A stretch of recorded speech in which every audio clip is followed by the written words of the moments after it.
using something like an illness or a highly contagious disease, this pandemic, to test the limits of constitutional liberties.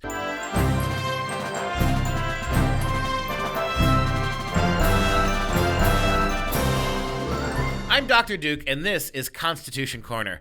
Well, we have a really interesting development with the COVID shutdowns in Pennsylvania, of all places. Pennsylvania has an unusually annoying Democrat governor. I know, how do you gauge unusually annoying when you're dealing with Democrat governors? But Tom Wolf is a particularly annoying liberal governor, and he has been adamant from the beginning that he was going to use his power, whatever power that he thinks he has, even if it's not according to the state of Pennsylvania Constitution or the United States Constitution. Governor Tom Wolf was going to enact what he thought was best for the people of Pennsylvania by shutting them down.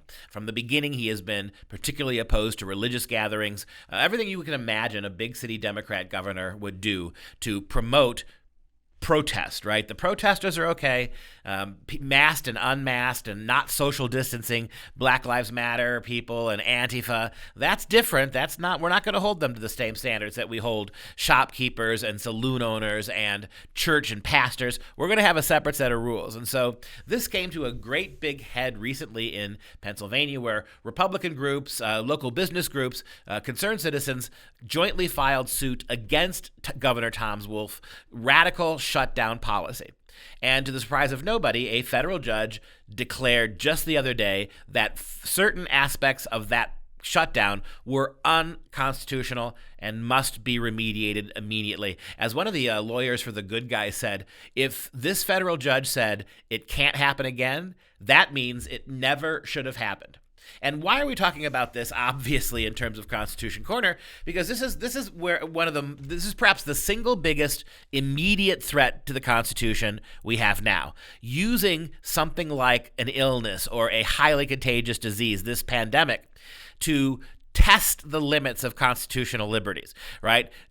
Many of the progressives, many Democrats in this country have decided that the Constitution is utterly meaningless when it comes to, quote unquote, keeping people safe. And we've seen the double standards. I've already mentioned one of them. Keeping people safe means no one goes to church, but everybody files into the street to burn and loot and pillage. That's legitimate protest. As some other governor, a couple of other governors across the country, Democrats, had said that there's no contradiction here, right? Gavin Newsom said this as well in California. There's no contradiction. People marching for civil rights and social justice, it's a bigger issue. It's a more significant issue than even COVID. Well, I suppose if you're a left-wing ideologue, that's probably true, but the Constitution is the Constitution. And one of the things I love about this judge in Pennsylvania, Judge William Stickman, is that he was actually appointed by the Trump administration. Shows you something that we haven't talked about nearly enough, that Donald Trump's appointees to the Supreme Court, particularly particularly Kavanaugh, seems to have paid off reasonably well so far.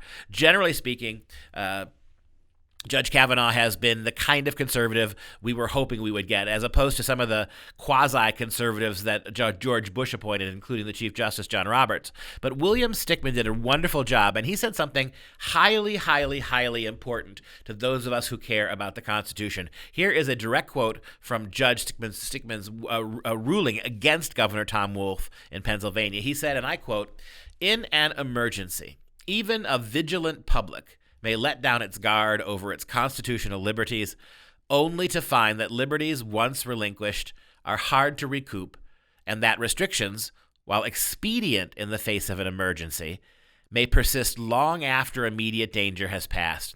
This is Judge William Stickman, and that's a hugely, hugely important observation. It's the kind of observation that the Founding Fathers actually did right, not in that language, but in sentiment, the Founding Fathers were very aware of and concerned of this kind of thing. This idea that martial law might override constitutional rights, as we saw, not quite martial law, but something quite close to it under the Roosevelt administration during World War II, something that allowed President Roosevelt, the Democrat President Roosevelt, to exceed the two-term limit. And here you have Judge Stickman really hitting it out of the park. It's a home run. That yes, there are emergency situations, and they oftentimes will demand emergency, immediate action.